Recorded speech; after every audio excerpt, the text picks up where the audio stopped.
Alors, je m'appelle Faiza Ben Mohamed, je suis la maman de Marwan et Abdenour. Alors j'aime bien avoir ce moment où on parle un peu de la vie parce que je pense que ça humanise et je crois que ce qui nous définit, ce n'est pas uniquement le côté professionnel. Après, parallèlement à ça, je suis journaliste pour une agence de presse. Je suis la correspondante en France d'une agence de presse étrangère. Je suis aussi chroniqueuse radio et à côté de tout ça, je suis surtout militante contre l'islamophobie. Je pense que le journalisme, aujourd'hui, il a beaucoup évolué. Il n'est plus du tout ce qu'il était et ce qu'il a pu être il y a 20 ou 30 ans. Aujourd'hui, ce qui est bien, c'est qu'on a une nouvelle génération de journalistes qui se saisissent d'un certain nombre de sujets qui étaient absents au sein de la sphère médiatique avant. Et je pense que c'est une bonne chose, le fait qu'il y ait des gens qui soient directement concernés, qui traitent notamment de sujets pour lesquels il y a beaucoup de lacunes.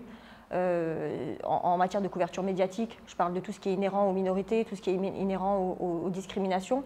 Ça a pendant très longtemps été couvert par des gens qui ne sont pas concernés, qui ne savent pas réellement de quoi ils parlent. Et je pense que le fait qu'on ait vu naître une nouvelle génération de journalistes avec des personnes qui ont des vécus, qui ont des histoires, aussi à raconter à travers la manière dont ils travaillent, je pense que c'est quelque chose qui est vraiment très bénéfique. Après, il y a évidemment, moi, à mon sens, un problème avec ce qu'on appelle la presse mainstream, qui est beaucoup trop, je pense, politisée, mais politisée dans le sens où on a toujours un espèce de discours dominant qui est prépondérant au sein de la presse qui a une très grande écoute.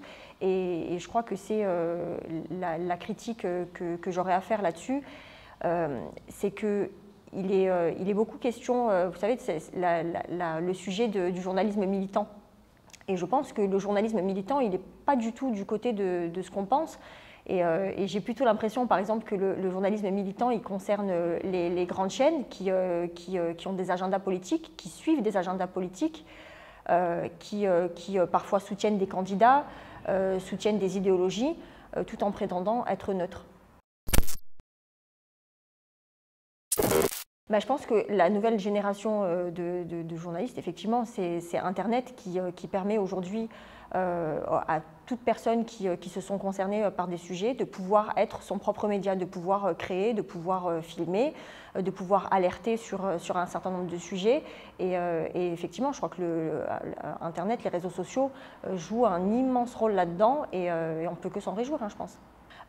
Mais la critique qui consiste à dire n'importe qui peut faire du journalisme comme si on voulait un peu dénigrer, genre t'as pas fait une école de journalisme alors tu peux pas, t'as pas les capacités intellectuelles, t'as pas les capacités, t'as pas suivi le cursus scolaire qui allait avec et tout. Je pense que c'est vraiment prendre les gens pour des imbéciles parce que on a bien vu. Et l'histoire nous le dit, même sur les 2-3 dernières années, notamment en matière de violence policière. À chaque fois qu'il a été question d'une grande affaire un petit peu médiatique de violence policière, elle a été évidemment portée sur les réseaux sociaux par des militants qui sont très actifs sur la cause pour alerter sur ce fléau. Mais très rarement, le travail de fact-checking, justement, dont vous parliez, très rarement, ce boulot-là, il est fait par la presse mainstream.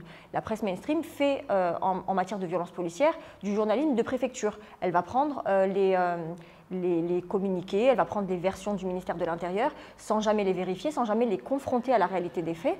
Et on voit bien que les contre-enquêtes qui sont menées par les journalistes de terrain, les journalistes web, comme on les appelle, ou les journalistes qu'on voudrait qu'ils ne soient pas journalistes, les journalistes qu'on qualifie de trop militants, ou trop ceci, ou trop cela, ou parfois même, faut le dire, trop arabes, trop issus des quartiers, trop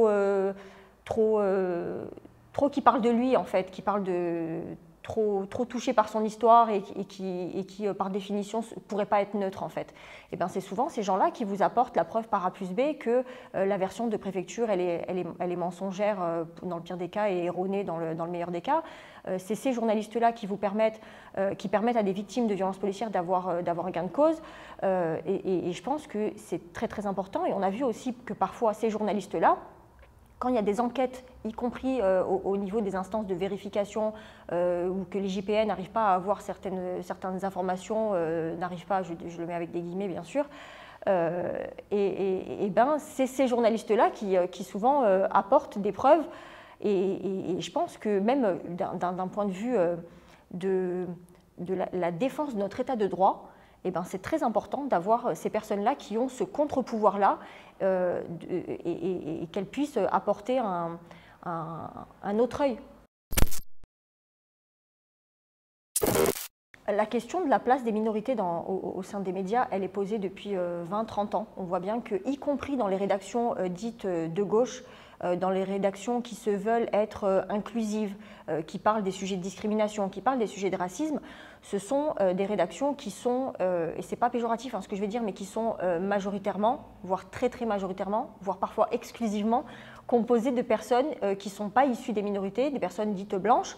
Et pour traiter ces sujets-là, en fait, ça pose la question de pour quelles raisons est-ce qu'il n'y a pas plus de diversité au sein de leur rédaction? Est-ce que eux-mêmes qui dénoncent les discriminations, eh bien, ils discriminent à leur tour en mode nous, on est bien pensants, mais quand tu regardes un petit peu, quand tu creuses, eh ben, c'est pas si bien pensant que ça dans la réalité. Après, moi, je pense que pour revenir encore à la question du journalisme militant, en vrai, je pense qu'on ne peut pas faire de journalisme sans prendre position. Et je crois que même quand tu veux être le plus neutre possible, une personne qui est issue de la diversité, je vais prendre un exemple tout simple, une personne qui est musulmane, qui est très pratiquante ou pratiquante tout court, qui va subir l'islamophobie, qui va vivre l'islamophobie, qui va connaître son sujet, y compris quand elle se veut très neutre, sans faire dans le pathos, dans trop d'affect et tout. Et tu vas prendre une personne très neutre aussi, qui se voudra très neutre, qui n'est pas concernée par ces sujets-là, dans une grande rédac, peu importe laquelle, et ben le sujet il ne pourra pas être traité de la même manière. Le sujet, même avec des personnes qui sont pas dans le traitement malveillant, le sujet il ne peut pas être traité d'une manière correcte.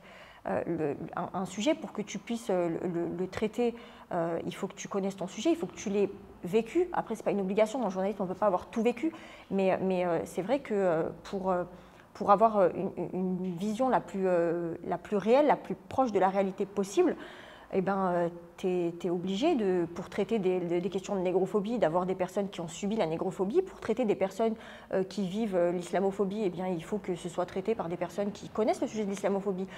Pareil pour l'antisémitisme, pareil pour les violences policières. Et c'est malheureusement ce qui manque beaucoup parce que les rédactions mainstream, elles sont dans un truc où elles pensent qu'elles sont en capacité de pouvoir un petit peu, parfois même s'approprier un peu les luttes, parce qu'il y a des rédactions de gauche, je pense notamment à des... Après, c'est pas genre une critique, mais on voit bien que par exemple chez Libé ou chez Le Nouvel Obs, tu as des sujets qui veulent être bien traités et qui pour autant, des fois, il y a des couacs à l'intérieur. Alors ils font dans le militantisme, quand ils disent faites ce que vous voulez, mais votez Macron par exemple, je reprends, je sais pas, c'est la première qui me vient, c'est du militantisme, ça, on est d'accord que c'est une prise de position politique, c'est pas neutre, et ça les concerne, donc peut-être que c'est bien traité. Mais sur la question des violences policières, et on sait que les violences policières, souvent, elles ont attrait au racisme, et c'est le racisme qui est sous-jacent parce qu'elles concernent très majoritairement, voire presque quasiment, que les personnes issues des communautés noires, des communautés arabes, des communautés maghrébines, des communautés musulmanes. Il faut aussi se dire que c'est pas un gros mot, le militantisme, et il faut laisser les sujets être traités par ceux qui sont concernés et qui sont les mieux enclins à en parler. Oui, c'est qu'au-delà du choix des personnes qui vont traiter les sujets, évidemment, le sujet des intervenants qu'on choisit sur des plateaux télé, il pose toujours problème. Il pose problème parce que déjà, quand on choisit les intervenants, très souvent, sur les chaînes d'infos dites en continu, il n'y a pas les personnes qui sont concernées. Et même quand elles sont invitées, par exemple pour traiter de la question des femmes voilées, parce que c'est un sujet qui est vraiment récurrent et qui occupe la scène médiatique de manière quasi constante au fil des polémiques, toujours sous la forme de polémiques d'ailleurs, et ben sur les chaînes d'infos en continu, tu n'as pas de femmes voilées, et très souvent, tu as 5-6 islamophobes qui sont tous d'accord pour se dire que la femme voilée, elle est un problème. Et quand ils vont inviter une femme voilée, elle sera une femme voilée contre 5 islamophobes toujours, qui sont convaincus qu'elle est un problème et qui vont donc la construire comme un problème. C'est-à-dire qu'on va par capillarité, même si elles, ils vont lui dire « ouais mais toi, d'accord, ok, tu as un discours républicain, ok, tu es intégré, ok, tu poses pas problème, mais tel jour, tu avais liké le mec de tel type, il avait une barbe et tout, et puis par capillarité, on va lui tisser des liens avec des gens dont on a décrété qu'ils étaient des problèmes pour la société, qu'ils étaient des ennemis de la République, et donc on va la mettre tout de suite dans le siège de l'accusé. Donc après, moi je comprends aussi les filles qui, quand elles sont invitées, elles refusent un certain nombre de configurations médiatiques. Il y a très souvent, il y a des filles, quand elles sont invitées sur des émissions sur CNews ou BFM, pour citer qu'elles, elles ne sont pas très très chaudes pour y aller. Il faut quand même saluer ceux qui invitent. Moi, quand je vois des filles qui ont le foulard, qui sont invitées sur TPMP pour aller exprimer la réalité de ce qu'elles vivent et donc donner un aspect humain à un témoignage, et puis aussi très souvent, il faut le dire, parce qu'il y a des filles très brillantes qui se sont exprimées sur ce plateau, qui sont allées déconstruire les clichés et qui sont allées faire un vrai travail de pédagogie, il faut le saluer. Mais le problème, il n'est pas là en fait. Le problème, il est pourquoi on les invite que pour parler de polémiques sur l'islamophobie. Pourquoi on les invite que pour parler de leur foulard? Pourquoi on les invite que quand elles sont construites comme un problème par un certain nombre de chroniqueurs qui sont sur place? Pourquoi est-ce que ces filles voilées, elles n'auraient pas le droit de parler de droit, de justice, je sais pas, d'économie, d'alimentation? Pourquoi elles ne sont pas invitées sur des sujets, je sais pas, les boucheries véganes, genre, ça peut intéresser, tu vois? Et en fait, non. Ça veut dire que même quand tu veux faire croire que tu es dans une démarche inclusive, très souvent, il y a un truc qui dit les Noirs, ils vont être invités pour parler de négrophobie, on va les cantonner à ça, et même sur les plateaux qui se veulent inclusifs, en vrai, quand tu regardes bien, très souvent c'est ça. Les filles voilées vont venir pour parler de leur foulard, et elles ne peuvent pas aller ailleurs. Et je crois que ça aussi, c'est un sujet sur lequel il faut vraiment travailler au sein des médias. Quand on veut se dire inclusif, on veut faire genre j'invite tout le monde, je parle avec tout le monde, il faut parler avec tout le monde, mais alors de tous les sujets. Tu ne peux pas venir inviter des mecs de quartier pour parler de quand c'est qu'ils ont roulé leur premier joint. Tu vois, déjà, ça pose un problème. Pourquoi est-ce qu'on n'invite pas les gens quand ils ne sont pas des problèmes? Pourquoi on n'invite pas les gens quand ils ne sont pas construits comme des problèmes? Pourquoi on ne les invite pas pour venir raconter, je ne sais pas, il y a des avocats qui sortent des quartiers, il y a des médecins qui sortent des quartiers, il y a des journalistes qui sortent des quartiers, il y a des chefs d'entreprise qui sortent des quartiers. Et en fait, on est sans cesse dans cette course au buzz qui fait que si tu n'es pas construit comme un problème, tu n'es pas intéressant pour le public. Mais quand tu parles des minorités, des gens qui sont discriminés, que uniquement quand tu veux avoir cet aspect problème, en fait, est-ce que ce n'est pas toi le problème? En période préélectorale, on n'est pas encore vraiment rentré dans le dur de la campagne, en période préélectorale, c'est la presse qui fait la campagne des candidats. On est d'accord que là, pour l'instant, ils ne sont pas sur le terrain. On est à 6-7 mois, je crois, de l'élection. Moi, je trouve ça hyper grave que, par exemple, tu es un candidat pas candidat, en la personne d'Éric Zemmour, qui a une couverture médiatique complètement délirante, complètement hystérique, complètement hystérisée. On parle de, je ne sais plus quel média qui avait recensé 14 000 articles de presse sur ce seul candidat. Mais en fait, tu es en train de te dire qui fait la campagne d'Éric Zemmour. Est-ce qu'il a besoin maintenant d'aller sur le terrain, en fait, Éric Zemmour? Est-ce qu'il a besoin que ses idées elles soient portées dans des meetings, dans la rue? Est-ce qu'il a besoin d'aller à la rencontre des gens? Il est avec eux au petit déjeuner sur BFM, il est avec eux le soir sur CNews, il est avec eux sur TPMP, il est avec eux dès qu'ils ouvrent leur journal. En fait, il n'a plus besoin, ce monsieur-là, d'engager des frais dans la campagne. En vérité, c'est la presse qui est responsable de son avènement, c'est la presse qui est responsable de la couverture médiatique qu'on lui donne, c'est la presse qui est responsable des périodes durant lesquelles il est diabolisé, et puis des périodes c'est la presse qui définit les périodes durant lesquelles on va considérer qu'il est finalement acceptable, que ses positions elles méritent d'être débattues. Il faut quand même rappeler que quand tu as des personnes qui sont des délinquants condamnés, multirécidivistes, on a vu la presse, même quand ce n'est pas des candidats d'ailleurs, des gens tout simplement, des personnes X ou Y, quand elles ont des condamnations comme ça, les médias, après, ils commencent à reculer, même quand ils ont juste des accusations, ce n'est même pas des condamnations. Il suffit que quelqu'un soit accusé, notamment sur des questions de mœurs, des choses comme ça et tout, elles sont tout de suite blacklistées. Et on voit que là, on a un candidat qui pose problème sur ses postures, sur ses opinions politiques, sur son casier judiciaire même maintenant, on peut dire, et qui en fait, est normalisé, il est banalisé, son discours, il est acceptable. Alors que le droit français, il nous a clairement établi, la justice française a établi, elle est rendue au nom du peuple français, a établi que ce monsieur tenait des propos qui posaient problème.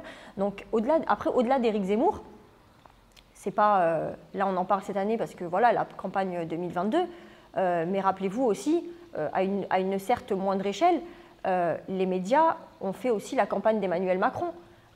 Il a été présenté comme le candidat du renouveau, le candidat qui allait rassembler, le candidat qui était moins clivant que les autres, qui n'a pas fait de polémique sur la question de la laïcité, sur la question qui nommait même les choses pendant sa campagne. Et puis on s'est rendu compte qu'à grand renfort médiatique, à grand renfort de gérants d'agences de paparazzi, machin, il a été beaucoup aidé en matière de couverture médiatique. Et bien ça lui a permis, après il a mené une grosse campagne aussi, il ne faut pas dire que c'est juste la presse concernant Emmanuel Macron, mais ça lui a permis d'accéder à la fonction présidentielle et je pense que d'une certaine manière, c'est la presse qui l'a fait aussi. La presse, elle formate ton idéologie. On est tous formatés par l'environnement, par ce qu'on voit dehors, par notre histoire, par nos cercles d'amis. Ça a toujours un impact sur notre vie professionnelle, sur voilà, tout ce qu'on voit, les gens qu'on rencontre, ce qui nous définit en fait, ce qui définit notre identité. On est tous impactés par ça. Et la presse, elle joue un grand rôle dans la manière dont on appréhende la société, dont on vit la société. Il y a des gens qui vivent dans les campagnes et tout, et ils connaissent l'immigration qu'à travers ce qu'ils voient de la presse. Tu vois, il n'y a pas de Noirs, il n'y a pas d'Arabes, il n'y a pas de musulmans, il n'y a pas de Juifs autour d'eux. Et ils connaissent l'immigration, ils connaissent les minorités qu'à travers ce qu'ils voient de la presse. Donc dès lors que tu as une presse qui va donner le micro sans arrêt à des gens de droite ou d'extrême droite pour dépeindre ces minorités comme étant un problème. Et ben dans l'esprit du citoyen lambda qui, au fond, ne fréquente pas ces minorités, ne les voit même pas, même s'il n'a jamais vécu l'insécurité, il ne la vit pas, il ne la vivra certainement jamais, même s'il n'a jamais vécu des agressions, et puis il n'est pas forcément gêné par le système social, tu vois, le fait qu'on aide, qu'on ait un système de protection, tu vois, en vrai ça ne le gêne pas, ça ne va rien changer à sa vie, mais dans sa tête, il va être formaté par ce qu'il a lu et il va considérer que, ah ouais, les étrangers, on leur donne trop, c'est tous des délinquants, ils viennent là pour profiter de notre système social, ils viennent là pour profiter de la sécurité sociale, ils viennent là pour se soigner, ils viennent là, ils nous volent, ils cassent tout, ils droguent, ils vendent de la drogue, ils font ci, ils font ça. Et en fait, en vrai, il n'a jamais vu ça, mais il est persuadé que c'est vrai. Et c'est là le problème, parce que quand il va dans l'urne, il va se dire, ouais, c'est un problème. Et si Zemmour, il l'a dit, je dis Zemmour, mais il n'y a pas que lui qui le dit, si Zemmour, il l'a dit, il y a trop de mosquées, j'ai jamais vu une mosquée de ma vie, mais il y a trop de mosquées, le mec, il a raison. Je vais mettre mon bulletin dans l'urne, comme ça au moins je suis sûre que ça ne viendra jamais dans mon village. Les médias font le jeu des extrêmes, mais attention à ce qu'on appelle les extrêmes. Par exemple, et d'ailleurs, dans la presse mainstream, j'ai trop parlé de ça, genre on dirait j'ai un problème avec la presse, mais c'est pas ça du tout, hein. Mais bon, c'est le sujet. Ils mettent dans le même panier, et moi ça me pose problème, Marine Le Pen et Jean-Luc Mélenchon. Est-ce que c'est sérieux? Est-ce que c'est sérieux de mettre dans le même panier l'extrême droite et ce qu'on appelle l'extrême gauche? Genre déjà on veut dire extrême gauche pour dire extrême, mais en fait, l'extrême gauche, est-ce qu'elle est aussi dangereuse que l'extrême droite? Est-ce qu'un Mélenchon a dans ses rangs des gens qui ont fait des saluts nazis? Est-ce que Mélenchon a dans ses rangs des gens je dis Mélenchon, mais je m'en fiche, en plus je vote pas Mélenchon, donc c'est genre je dis lui parce que c'est lui qui est souvent ciblé, mais Est-ce que Mélenchon a dans ses rangs des personnes qui ont participé ou qui ont légitimé des ratonnades? Tu vois, tu as des choses comme ça qui sont historiques et qui font que tu ne peux pas mettre les gens de gauche dans le même panier que les gens de droite, en fait. Les gens de gauche, c'est des antiracistes, c'est des gens qui ont des convictions militantes pour, tu vois, je sais pas, pour l'égalité, ils essayent d'avoir des sociétés inclusives, des choses qui, je pense, sont plutôt positives pour la société. Et quand tu vois des discours d'extrême droite qui sont dangereux, qui sont très souvent et très régulièrement condamnés par des tribunaux, être mis au même niveau par la presse qui se dit justement neutre. Excusez-moi, mais elle est tout sauf neutre là. Bah, le problème qu'on a, c'est que oui, les grands groupes de presse sont tous détenus par des milliardaires. Après, voilà, hein, ils ont de l'argent, ils se payent ce qu'ils veulent et s'achètent des journaux. J'aurais peut-être acheté autre chose, mais ils s'achètent des journaux. La question qui se pose, c'est est-ce que ça marche? Et pour l'instant, ça marche. Leurs idées, leur agenda politique même, parce que on ne va pas me dire que les grands patrons de groupes de presse, ils n'ont pas eux aussi un agenda politique, ils n'ont pas une volonté de propulser une idéologie, en tout cas, si c'était un candidat, une idéologie au pouvoir. Et une idéologie dont on sait qu'elle va les protéger. En vérité, ils roulent pour eux, tu vois, c'est humain, c'est humain. Mais en fait, ça marche. Leurs idées, les idées qui sont propulsées dans, je vais prendre l'exemple des chaînes d'infos en continu, pour citer que CNews par exemple, les idées de CNews, ben, tu as un candidat qui a pignon sur rue là-bas, tu as un candidat qui est toujours s'il n'est pas présent physiquement, il est présent dans le débat. Et en fait, ce candidat, au fur et à mesure que plus on en parle, et puis plus il monte dans les sondages. Et donc ça fonctionne. Et je ne vois pas du tout comment tu peux arrêter cette dynamique de dire j'achète des groupes de presse. Il y en a certains qui se veulent encore complètement indépendants, hein, et heureusement. Mais tant que ça fonctionne, ça ne peut pas s'arrêter en fait. C'est le jour où les gens auront arrêté d'être des moutons et commenceront à donner de la force à des groupes indépendants, à des médias qui se sont faits tout seuls en fait. Même vous, votre média, il veut donner aussi la parole à des personnes qu'on n'entend pas toujours, des discours qu'on n'entend pas toujours sur les plateaux télé, même si certains des intervenants ont eu déjà une parole publique. Toutes les initiatives comme ça qui sont nées de la société civile et qui ont beaucoup plus tendance à dépeindre la réalité de la vie, loin des salons feutrés de l'Élysée ou des grands immeubles de patrons de presse, c'est celle-là qu'il faut suivre. Et tant que les gens ils continueront à donner leur force, à donner leur argent à des groupes de presse dont on sait qu'ils fournissent une information biaisée et qui veulent nous amener vers une idéologie, ça va continuer.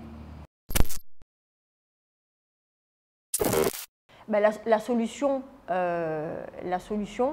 elle doit partir de la base, elle doit venir de la base. Il faut que le citoyen lambda, il faut que la société civile se rende compte qu'en vérité, l'information, c'est bien, mais il y a beaucoup de presse d'opinion qui est distillée sous forme d'information. On a, tu vois, si tu ne fais pas par exemple la différence entre un éditorialiste et un journaliste, quand tu le vois sur le plateau, pour toi, c'est la même chose. Et pourtant, il y en a un qui va vouloir un peu être lisse, pas toujours, mais des fois, il va vouloir être lisse, être dans la neutralité, être dans ce qu'il va considérer comme étant juste. Mais l'éditorialiste, il donne son avis. Mais quand tu le vois, tu ne sais pas qu'il donne son avis. Si tu n'es pas au fait de sa fonction et si tu ne comprends pas un peu le système médiatique, en vérité, tu vas prendre aussi, lui, sa parole comme étant une vérité.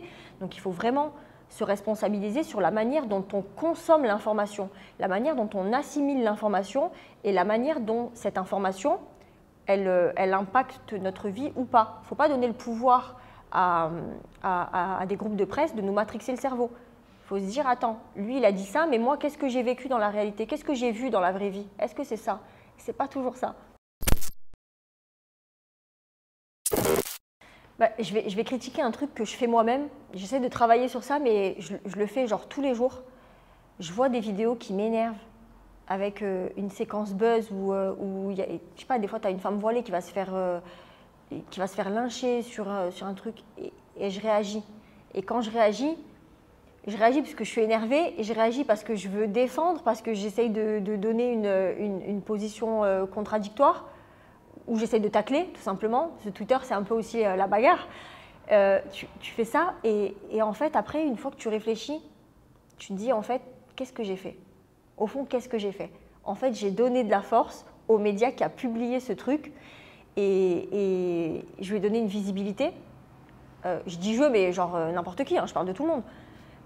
On lui donne de la visibilité, on lui permet de faire un buzz sur une séquence qu'on a critiquée et sur une séquence dont on veut qu'elle ne se reproduise pas. Mais en fait, ça va se reproduire. Vu que nous, on a cliqué, qu'on a partagé, qu'on a donné de la visibilité, ben, eux derrière, pourquoi ils se priveraient en fait? En vérité, quand tu fais ça, surtout sur Twitter, tu fais la publicité. Et tu fais la publicité, tu fais même de la propagande des fois, sans t'en rendre compte. C'est comme quand tu vas répondre à un facho qui va écrire une dinguerie sur peu importe qui. Tu réponds, mais en fait, tu lui donnes de la force. Et c'est vrai qu'il faut… C'est compliqué hein, de se dire ça parce que, dans un sens, moi, je suis militante. Donc, j'ai ce truc où je veux tout de suite apporter la contradiction ou déconstruire un truc ou critiquer ou amener mon grain de sel. Et en fait, très souvent, une fois que la journée elle est passée et tout, tu regardes le résultat de ce que tu as fait. Et c'est bien parce que les gens, ils ont réagi, ça les a alertés sur un sujet et tout. Mais au fond, je suis persuadée qu'à chaque fois que je fais ça, j'ai pas forcément atteint le but que je recherchais. Je pense que les réseaux sociaux nous ont montré qu'ils avaient une force de frappe qui pouvait être phénoménale. Et je crois que la réforme, entre guillemets, je ne sais pas si le mot il est bien choisi, mais je vais quand même dire ça parce que j'en trouve pas d'autre tout de suite. La réforme du journalisme, elle va passer que par là. En fait, le journalisme est obligé de s'adapter à son époque. On n'est plus dans les années 80 où tu avais voilà, un débat présidentiel une fois, où tu allais regarder le journal de 13h, le journal de 20h, et puis entre-temps, tu ne sais pas ce qui se passe. Là, maintenant, on est dans le tout de suite. Quand tu entends quelqu'un va t'envoyer un message, va te dire « T'as vu, il s'est passé ça ». Moi, mon premier réflexe, je vais sur Twitter, je le tape dans la barre et je regarde si c'est vrai ou pas. Si jamais je le vois apparaître en plein de résultats, je considère que c'est vrai et donc là, je vais chercher. Si je vois rien, ça veut dire on m'a raconté n'importe quoi. Mais du coup, le fait qu'on ait toujours ce réflexe réseaux sociaux pour aller chercher l'information, tu vas plus allumer la télé comme avant, te mettre sur TF1, tu attends 13h pour savoir si c'est vrai ou tu attends 20h, savoir si Claire Chazal elle va te raconter ce que tu penses qui vient de se passer. Et en fait, ça pousse à une modification du comportement des organes de presse, à une modification du comportement des consommateurs de l'information justement que nous sommes aussi. Mais dans un futur proche, en vérité, ils ont toujours cette force-là. Mais je pense que genre si tu comptes sur le moyen terme, sur 10-20 ans, on voit bien que déjà depuis 10-20 ans, ça a beaucoup changé. Et même tout à l'heure, je critiquais la question de l'inclusion au sein des rédactions et tout. On voit bien que ça aussi, ça tend à une amélioration. Pas chez tout le monde, mais il y en a quand même. Il y a plus, voilà, pour parler un peu trivialement, tu as plus d'arabes et de noirs dans des rédactions qu'il y en avait il y a 20 ou 30 ans. Donc ça aussi, même si on critique, il faut toujours reconnaître un petit peu ce qu'il y a de positif. Je pense notamment à des rédactions comme Mediapart, qui laissent la parole à des journalistes qui sont issus de l'immigration, qui sont issus des minorités. Même dans le service public aussi, il y a certains journalistes qui sont issus des quartiers populaires, voilà, qui ont des vécus, qui sont passés peut-être parfois par même des petites rédactions de médias dits inclusifs et tout, de médias Internet. Et ça, je pense que c'est très bien. Et j'espère en tout cas que ça va continuer, mais je suis persuadée que ça ne peut que continuer. Si on veut réformer le système de l'information tel qu'il existe, c'est à nous de le pousser à se réformer. Si nous, on le valide, si nous, on le cautionne, si nous, on le transmet, ben, il n'a aucune raison de se réformer. Et si nous, on ne donne pas plus de force aux journalistes issus des quartiers, parce que moi, c'est les questions qui me touchent perso, c'est pour ça que j'en parle, hein, qui sont issus des minorités, à des journalistes, c'est même pas une question de religion ou de truc, mais si on donne plus de force à ceux qui savent raconter qui on est, eh ben on aura moins à critiquer ceux qui ne savent pas et la manière dont ils perpétuent les clichés qui nous concernent, tu vois. Et je suis sûre que peut-être on en reparlera genre dans 20 ans si on est encore là, si on en reparle sur 10-20 ans, je suis persuadée que tout ce système, il aura été poussé par la société civile à se réformer lui-même.